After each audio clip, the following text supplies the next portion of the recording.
Iran okusindika ebikompola mu ggwanga erya Israeli naddala ng'egenderera okukuba ebyokulwanisa bya nuclear mu ggwanga erya Israeli yabadde yeesasuza ekyo Israeli kye yasoose okukola. Njagala okutegeeza nti okusinziira ku bubaka obwabadde ku TV y'eggwanga erya Iran, TV entongole, bategeezezza nti nno Israeli yabadde yakakola obulumbaganyi ku kifo ekya Natanz nuclear site eky'eggwanga erya Iran. Njagala okutegeeza nti ekyo kye kimu ku bifo era ebyalumbibwa mu mwaka oguwedde 2025 we baali mu lutalo Israeli we yasindika ebikompola mu ggwanga erya Iran ne Iran neddiza Israeli. Kati njagala okutegeeza nti era ekifo kya Natanz babadde bakasindika ebikompola mu kusooka. Kakati Iran yayanukudde ng'esindika ebikompola mu kifo ekya Dimona, ekyo kiri mu bukiikaddyo obw'eggwanga erya Iran erya Israeli, n'ekifo ekikiranye ekya Aradi. Ebifo ebyo byafunye ekyekango kubanga babadde tebasuubira nti Iran enaayanukula mbagirawo, wabula kye bakoze okukuba entiisa ku Israeli nti naffe tumanye ebifo ewasangibwa nuclear. Newankubadde okusinziira ku mawulire galaga nti nno tebaakubye nuclear, naye tebakubye byakulwanisa bya nuclear, naye bakubye ebikompola byasobodde okukwata ebizimbe n'abantu abamu bakoseddwa olw'ebizimbe byasobodde okubanga ate bisekulwa. Ekizimbe kimu kyakakasiddwa nti kyasaanyeewo newankubadde n'ebintu ebirala byayonooneddwa, wabula kyo ate mu kitundu kino ekya Dimona abantu abawera ddala 39 bakoseddwa ebitagambika ekya Dimona, era nga mu kifo kino kyennyini kwaba 39 kwabaddeko n'akaana ak'obulenzi ak'emyaka 10 ko embeera gye kabaddemu ng'ate tewoomya nakabululu kakoseddwa ebitagambika. Njagala okutegeeza nti ate mu kifo kino ekya Arad abantu abawerera ddala 88 bo baabuusewo n'ebisago eby'amaanyi ddala, naye ng'ate ku bano 88 abakoseddwa mu kifo ekye Arad, abantu 10 kwaba 88 abantu 10 babadde bubi nnyo okusiwe twafunidde amawulire gano, nga era embeera gye babaddemu yavudde ku bulumbaganyi Iran bwe yatuusiza ku ggwanga erya Israeli olunaku lwajjo ku Lwomukaaga. Era njagala okukutegeeza nti abantu abakoseddwa mu bulumbaganyi buno basukka mu 10, newankubadde tewabaddeeyo alipoota yonna eraga nti no waliwo eyafiiriddewo, naye ng'abakoseddwa babadde basukka mu 10. Njagala okutegeeza nti okusinziira ku kitongole ekya International Atomic Energy Agency kyategeezezza nti nno mu kifo ekisangibwamu ebyokulwanisa mwe bagezeseza ebyokulwanisa bya nuclear n'okunoonyereza ku byokulwanisa bya nuclear mu ggwanga erya Israeli ekimanyiddwa nga Shimon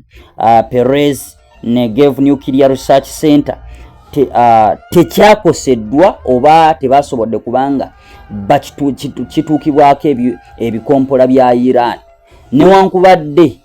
nga we basekudde waliraanyi ekifo ekyo. Njagala okutegeeza nti ekitundu ekya Dimona kyankizo nnyo we tuba twogera ku nsonga za nuclear mu ggwanga erya Iran. Era baali batandika mu 1958 awo nga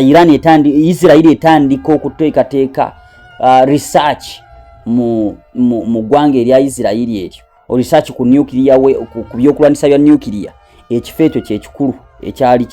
ekyatunuulirwa. Kakati Iran we yabadde esindika kifo kino kyakoseddwa, nkugambye abantu abawera ddala 39 mu kifo kino bwe bakasiddwa bavuddewo n'ebisago. Naye okusinziira ku kitongole ekya International Atomic Energy Agency oba ekya IAEA kyo kyategeezeddwa nti no mu kifo ekikolebwamu okunoonyereza n'okugezesa ebyokulwanisa bya nuclear mu ggwanga erya Iran ekya Shimon Peres Negev Nuclear Research Center kyo ebizungirizi bino tebyasobodde kubanga ate bikituukako. N'omwogezi w'eggye ery'eggwanga erya Iran ono ye Brigadier General Dafin Efi naye yagambye nti nno defense system oba yagambye nti defense system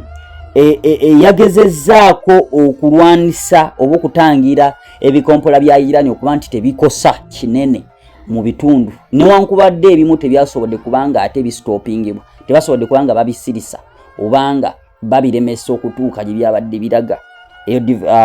yabadde omwogezi w'eggye ery'eggwanga erya Isirairi kyokka nga ate n'abalwanyi abazinyamwoto abagezezzaako okulwanisa omuliro ogwabadde gutokomoka nkutegeeza nti nno ekizimbe ekimu kyo kyasaanyeewo olw'ebikompola bino ebyaweerezeddwa wabula ate ebirala bingi byakoseddwa era n'omuliro gwalabiddwako nga guteta mu bbanga n'ekikka kakati abazinyamwoto abazze okutaakiriza embeera bategeezezza nti nno bagambye nti nno balafuubanya okulaba nti nno interceptors ziremesa ebikompola bino ebyasindikiddwa aba Iran naye si byonna nti byasobodde okubanga biremesebwa bimu byayiseewo ne bikuba ebizimbe directly ne bibikuba era ebyayonooneddwa byabadde biwerera ddala kati okusinziira ku mawulire agavaayo galaga nti nno Iran yabadde yeesasuza ekyo Isirairi kyeyasoose okukola ng'esindika mu Tehran n'esindika mu Natanz omusangibwa ebyokulwanisa bya nukiliya ebyoggwanga erya Iran kakati njagala okutegeeza nti ne minisitule y'ebyenjigiriza yavuddeyo okusinziira ku mbeera eriwo neetegeeza nga olunaku olwaleero ku lw'Essande n'olw'Emmande bwe batajja ku abaana mu bitundu ebyo ebyasindikiddwamu ebikompola by'aba Iran nti tebagenda ku ssomero ng'embeera bweyongera okuba nga ate etereera naye nga embeera no mu kubanga etereera njagala okutegeeza nti ekitongole kikyenkugambyeko ekya International Atomic Energy Agency nakyo kyayogedde nti bagenda maaso n'okuba nga bamonitalinga obanga bakola okwetegereza n'okunoonyereza ku nsonga zonna eziyinza okuddirira oluvannyuma lw'obulumbaganyi bwa Iran n'okuba nga bagezaako bakola obwakalabalaba nti tewali kyongera kubanga kyonooneka mu kitundu ekyo olw'ebikompola ebyo ebyaweerezeddwa eggwanga erya Iran naye era njagala okutegeeza nti Isirairi mu kukeera okusekula ng'erafuba n'okusekula ebyokulwanisa ebya nukiliya mu ggwanga erya Iran yagenderedde n'okuba mu kitundu oba ku yunivasite erimu Iran mwekozesa okunoonyereza n'okusunsula ebyokulwanisa ebyo ebya nukiliya emanyiddwa nga Malek Ashtar University eno Malek Ashtar University yemu ku bifo we bakolera okunoonyereza ku byokulwanisa ebya nukiliya n'ebyokulwanisa ebimanyiddwa nga ballistic missiles kakati Isirairi yabadde eyagala era okusekula ekifo kino era njagala okutegeeza nti okusinziira ku bubaka obuva mu ggwanga erya Isirairi bagamba nti bo tebagenda kuganya ggwanga erya Iran okugenda mu maaso n'okufuna ebyokulwanisa bya nukiliya kubanga bwe babifuna bassa bamuliraanwa baabwe ku bunkenke nga mwe muli Isirairi yo kennyini ebeera tekyewulira sajja mu kitundu ekyo nga yinga neighbor alina ebyokulwanisa ebyenkanidde awo mu maanyi kale njagala okutegeeza nti Isirairi eweera nkolokooto nti tegenda kuganya yadde omulundi n'ogumu Iran okugenda mu maaso n'okufuna ebyokulwanisa ebiri ku mutendera ogwenkanidde awo wabula yo Iran yagambye nti tewali nnyo kyayonooneddwa mu kifo kino ekya Natanz newankubadde Isirairi yabadde erafuubana kubanga eyonoona wabula tuzze tulaba nga Iran buli mulundi Isirairi gwesindika ebikompola mu ggwanga erya Iran